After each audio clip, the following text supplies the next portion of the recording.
Hello बच्चों, स्वागत है आप सभी का MP board study zone by Vinod sir. Vinod sir, Jaura जिला मुरैना मध्य प्रदेश से। आज हम शुरुआत कर रहे हैं उस लेक्चर की जिसका आपको बेसब्री से इंतजार था। जी हाँ, सोशल साइंस एमपी बोर्ड के वो इंपोर्टेंट लाइन और इंपोर्टेंट क्वेश्चन हम आज आपको कराने जा रहे हैं, जिसमें सबसे पहले शुरुआत कर रहे हैं पॉलिटिकल साइंस, जिसे आप सिविक्स कहते हैं, उसके अंदर चैप्टर फर्स्ट पावर शेयरिंग से।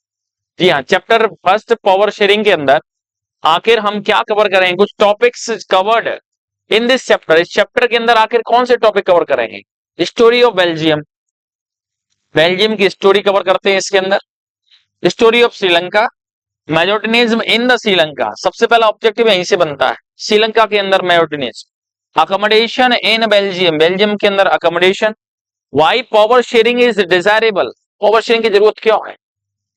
Forms of the power sharing, आखिर पावर शेयरिंग के कौन से डिफरेंट फॉर्म होते हैं, ये सब डिस्कस करने वाले हैं, डिटेल में पढ़ने वाले हैं। चलिए स्टार्ट करते हैं। नेक्स्ट लिखा हुआ है, देखिए स्टोरी ऑफ बेल्जियम। बेल्जियम की स्टोरी के बारे में हम बात करें, लाइन टू लाइन पढ़ाना इतना आसान नहीं है, लाइन टू लाइन थोड़ा सा लेंथी होता है। हम पढ़ने जा रहे हैं। देखो, बेल्जियम यूरोप कॉन्टिनेंट के अंदर एक छोटा सा देश है।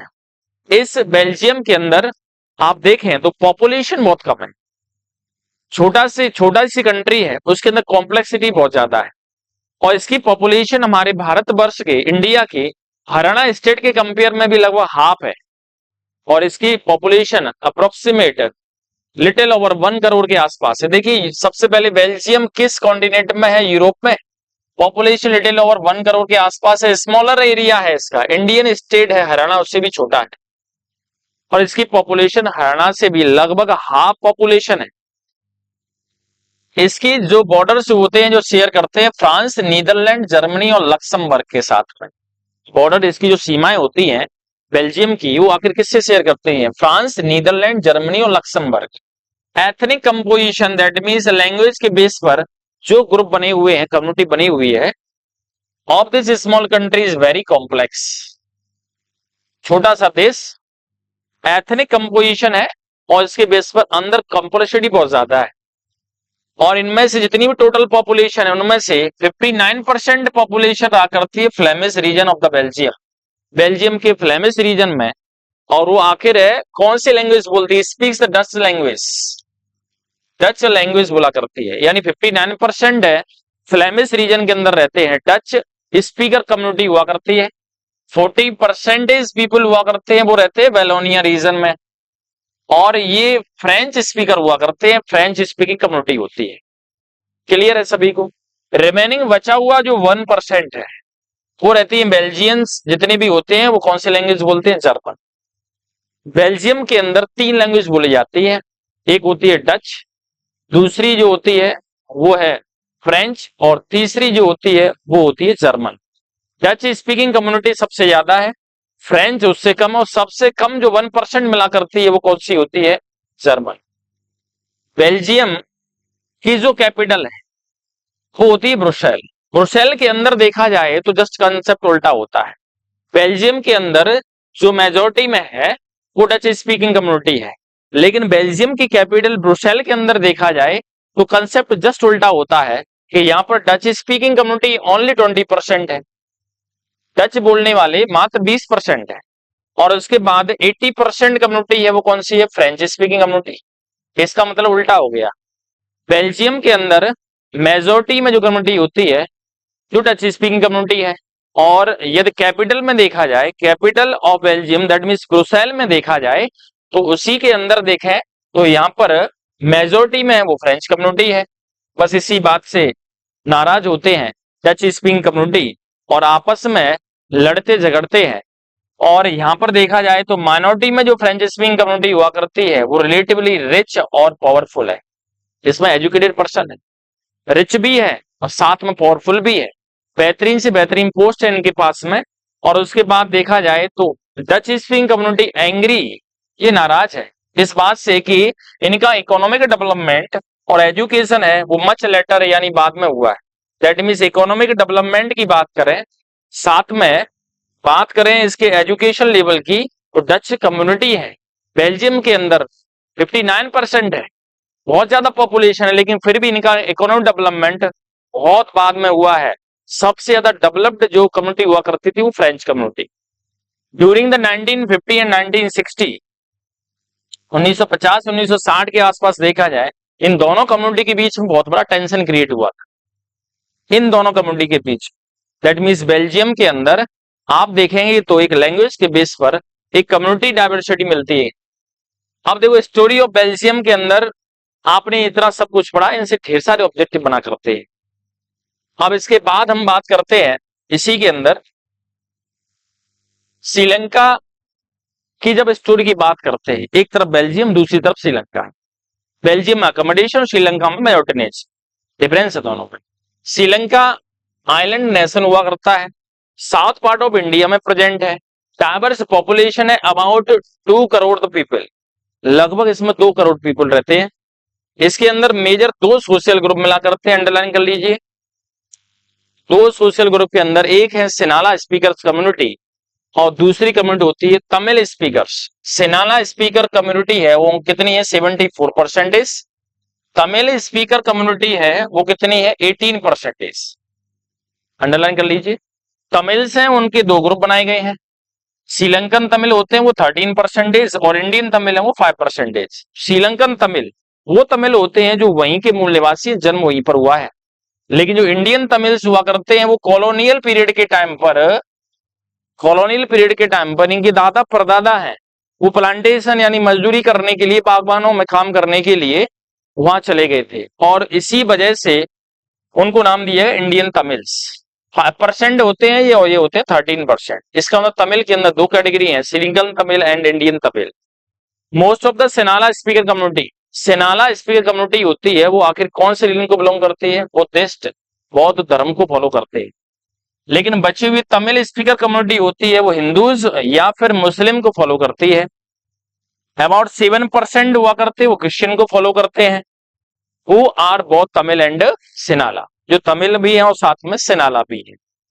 ये डाटा आपको दिया है, श्रीलंका की स्टोरी मैंने शॉर्ट में आपको बताई है।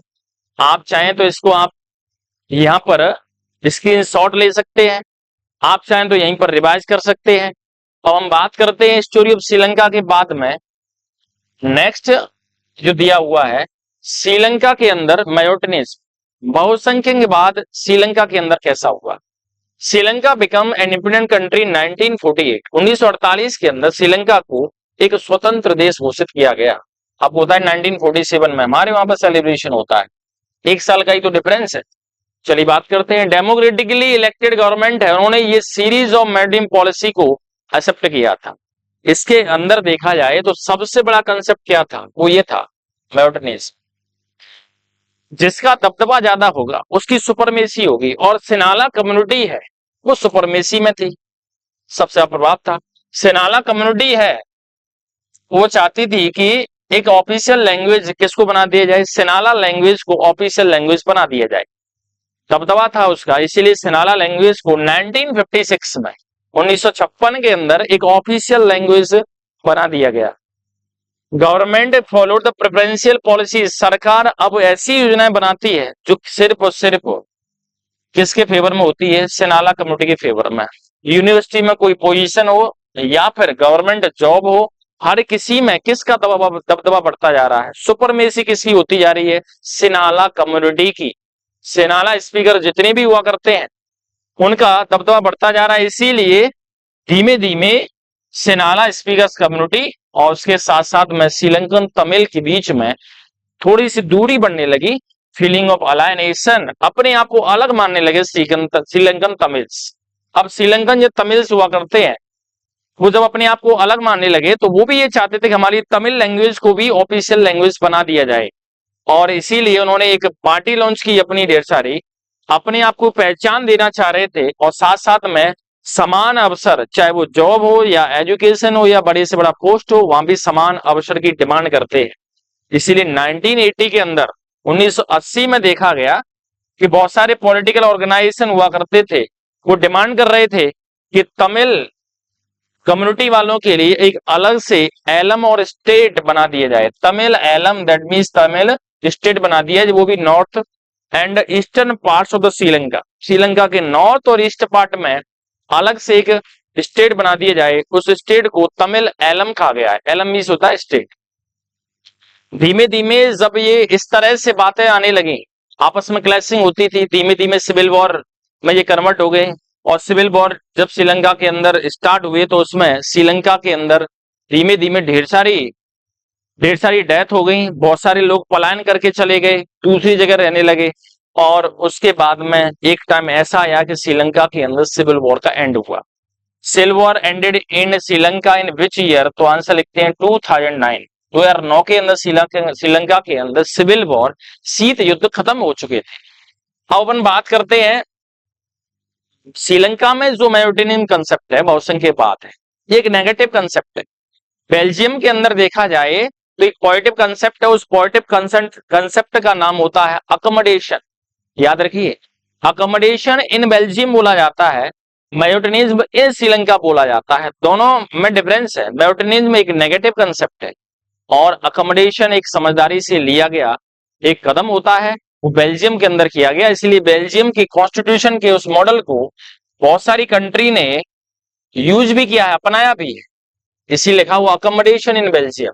चलिए बात करते हैं बेल्जियम के अंदर accommodation. Between 1970 and 1993 Belgian constitution amended, 1970 से 1993 के बीच में बेल्जियन के संविधान में अमेंडेड सुधार किया गया। कितनी बार सुधार किया गया? 4 टाइम्स, 4 बार सुधार किया गया। और लिखा हुआ है make everyone to live together, और ऐसा संविधान तैयार कर रहे थे जिसमें हर कोई, चाहे वो डच कम्युनिटी से हो या फिर फ्रेंच कम्युनिटी से हो या फिर जर्मन कम्युनिटी से हो, किसी भी कम्युनिटी को बिलोंग करता हो, वो आसानी से ब्रुसेल के अंदर, बेल्जियम के अंदर आसानी से एक साथ रह सकते हैं। मॉडल तैयार किया, 4 बार इन्होंने अमेंडमेंट किया है। अब देखिए इस अमेंडमेंट के अंदर एलिमेंट्स ऑफ बेल्जियन मॉडल, क्या रीजन है कि बेल्जियम के मॉडल को एक आदर्श मॉडल माना गया, आइडियल मॉडल। रीजन ये है कि इस बेल्जियम के अंदर जो कॉन्स्टिट्यूशन तैयार किया गया उसमें एक प्रोविजन रखा गया। प्रोविजन क्या था? Number of Dutch and French speaking ministers must be equal to the central government. केंद्र सरकार के अंदर डच स्पीकिंग कम्युनिटी से जितने मेंबर है उतने ही मिनिस्टर फ्रेंच स्पीकिंग कम्युनिटी से होना चाहिए, पहला प्रोविजन। दूसरा प्रोविजन देखिए, many powers of central government have been given to state government of the 2 regions of the country. वो करेंगे सेंट्रल गवर्नमेंट से बहुत सारी पावर स्टेट गवर्नमेंट को दी गई, और स्टेट गवर्नमेंट जो कि कहां पर काम कर रही है? 2 regions of the country, Belgium के दोनों हिस्सों में काम करती है। उन बेल्जियम के दोनों हिस्सों में पावर को डिवाइड कर दिया गया। थर्ड देखिए, Brussels has separate government in which both the communities have equal representation. Brussels के अंदर अलग से सरकार बनाएगी और इसके अंदर दोनों कम्युनिटी का रिप्रेजेंटेशन और प्रतिनिधित्व बराबर रखा गया। उसके बाद नेक्स्ट है also provision of community government elected by the people belonging to one language community which has the power regarding cultural, educational and language related issues। एक ऐसी गवर्नमेंट बनाई गई बेल्जियम के अंदर कि बेल्जियम का कॉन्स्टिट्यूशन एक आइडियल कॉन्स्टिट्यूशन बन गया, और वो गवर्नमेंट थी, उसका नाम था कम्युनिटी गवर्नमेंट। ये इलेक्टेड बाय द पीपल, उन लोगों के द्वारा चुनी जाती थी जो एक विशेष कम्युनिटी को बिलोंग करते थे। अपनी खुद की गवर्नमेंट, डच स्पीकिंग कम्युनिटी है उसकी खुद की गवर्नमेंट हुआ करती थी, फ्रेंच वालों की अलग गवर्नमेंट, और उस वजह से उस कम्युनिटी गवर्नमेंट की वजह से इस छोटी सी कंट्री के अंदर, बेल्जियम के अंदर देखा जाए तो म्यूटेनिज्म नहीं था श्रीलंका जैसा, उसके अंदर देखा जाए तो उसमें था अकोमोडेशन। क्योंकि ये सारी चीजें और इस तरह से उन्होंने cultural, education, language related issue पर बात की थी, ये सबसे बेहतरीन है।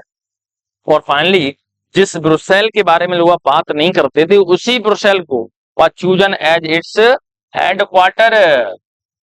बेल्जियम का हेडक्वार्टर आखिर किसको चुना गया? जब भी मीटिंग होती थी, अलग अलग कंट्रीज जब आते थे, कंट्री के रिप्रेजेंटेटिव जब आते थे, तो बेल्जियम के अंदर जो ब्रुसेल है उसी को हेडक्वार्टर घोषित कर दिया गया। आप चाहे स्क्रीनशॉट ले सकते हैं। चलिए बात करते हैं अकोमोडेशन बेल्जियम के बाद में। नेक्स्ट लिखा हुआ है why power sharing is desirable.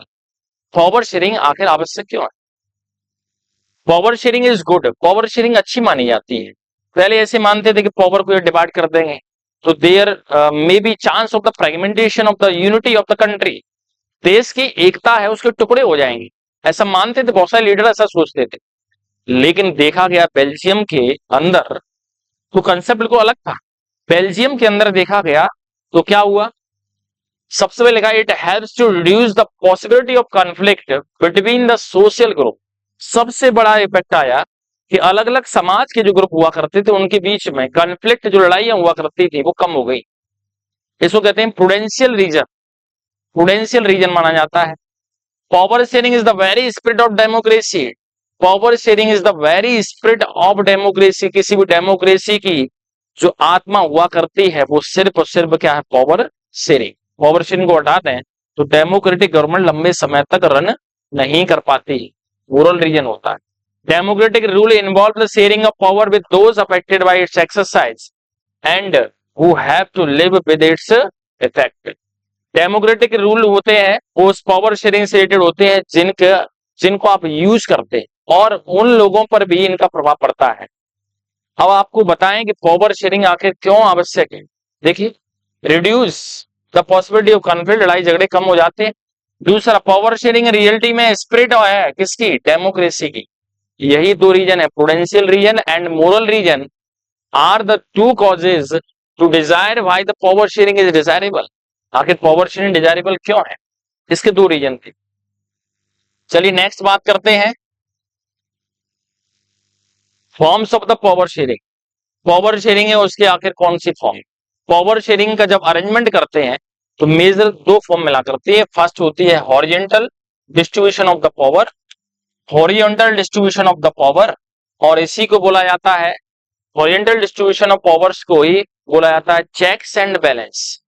अब इसमें हॉरिजॉन्टल क्यों कहा गया है, लेजिस्लेचर, एग्जीक्यूटिव और judiciary, these are the three different organs of the government. Government के ये तीन डिफरेंट ऑर्गन, इन तीन डिफरेंट ऑर्गन में कंसेप्ट ऐसा होता है कि लेजिस्लेचर एग्जीक्यूटिव को, एग्जीक्यूटिव जुडिशरी को, इस तरह से कनेक्टेड होती है। और ये जो कंसेप्ट है उसको कहते हैं हॉरिजॉन्टल, इसीलिए इसको नाम दिया हॉरिजॉन्टल डिस्ट्रीब्यूशन ऑफ पावर। बात करते हैं फेडरल गवर्नमेंट और vertical distribution of power. Vertical distribution of power है, इसका मीन्स होता है कि आपने डिफरेंट लेवल्स पर, जैसे सबसे ऊपर वाला लेवल सेंट्रल गवर्नमेंट, उसके नीचे वाला लेवल लोकल और स्टेट और रीजनल गवर्नमेंट, और उसके नीचे वाला लेवल ये आवश्यक है तो local government. That means up to down, और अप टू डाउन ऊपर से नीचे तक, level to level, level to level, जब इस तरह से पावर को डिवाइड करते हैं that is called vertical distribution of power. It is also called federal government. इसके अंदर आप देखें तो जैसे बेल्जियम के अंदर देखें, बेल्जियम के अंदर तो कम्युनिटी गवर्नमेंट है। इंडिया के अंदर देखें तो सबसे ऊपर सेंट्रल गवर्नमेंट, उसके बाद स्टेट गवर्नमेंट, और उसके बाद सबसे नीचे स्तर पर लोकल गवर्नमेंट, तीसरी गवर्नमेंट बनाई गई। लोकल गवर्नमेंट को इंडिया के अंदर लोकल सेल्फ गवर्नमेंट भी नाम दिया जाता है। चलिए बात करते हैं इस पूरे चैप्टर के अंदर आपने जो पढ़ा है, मात्र 10 और 15-20 मिनट के अंदर ही आपने पूरा चैप्टर है इसको रिवाइज कर लिया है। इस चैप्टर की सबसे बड़ी खासियत यह है कि इसमें क्वांटिटी परसेंटेज दिए हैं, लैंग्वेज आखिर कितने परसेंट वाले बोलते हैं, डिफरेंट लैंग्वेज हैं उनको दिया हुआ है। आप इस तरह से जो कंटेंट मैं आपको देता जा रहा हूं उस कंटेंट पर विश्वास कीजिए। ये कंटेंट इतना सुपरफिशियल है, इतना सुपरफिशियल है कि आप एमपी बोर्ड के एग्जाम में तो छोड़िए, आप दूसरे एग्जाम के अंदर आप बैठोगे सीबीएसई बोर्ड वाले में भी, तब भी यही कंटेंट काम करता है। बिल्कुल सटीक कंटेंट है, और कंटेंट इतना सटीक है कि आप एमपी बोर्ड के फाइनल एग्जाम में किसी भी तरह से किसी भी ऑब्जेक्टिव को गलत नहीं कर सकते हो। इसी कंसेप्ट के साथ में मैं फिर मिलूंगा आपको, तब तक गुड बाय, टेक केयर।